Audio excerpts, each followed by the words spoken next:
Christmas will be Governor Bill Haslam's last holiday as governor. As Governor-elect Bill Lee prepared to take that job that Haslam is actually sitting down with us to reflect on his last 8 years. WATE 6 on your side reporter Blake Stevens joining us once again in the studio. And Blake, does the governor seem sad knowing that his time in Nashville is about to come to an end?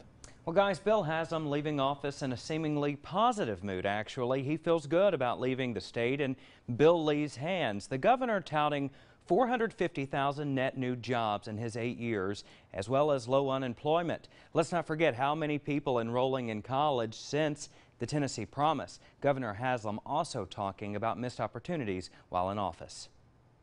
As Tennessee Governor Bill Haslam prepares to hand over the keys to the governor's mansion, he's reflecting on the good and not so good times. One rough patch that comes to mind, TN-ready testing. That was a really horrible thing for teachers, for students who'd worked hard to prepare, for parents who wouldn't know how their students were doing, and for us as well. I think the key thing is it's our responsibility to get it right, to get the test right, so the teachers and students don't have to go through that again.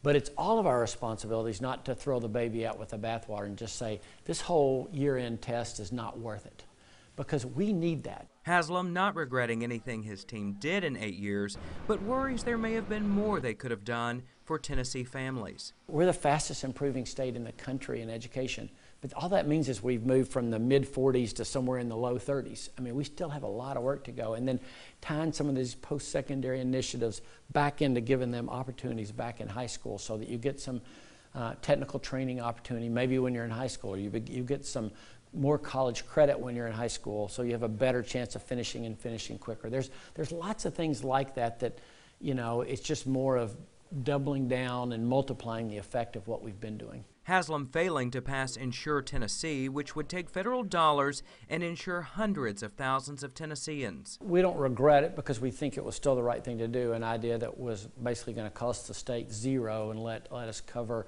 people that were very low income, people at 137% of poverty level or below, and we thought that was a great plan that, again, at no cost to the state.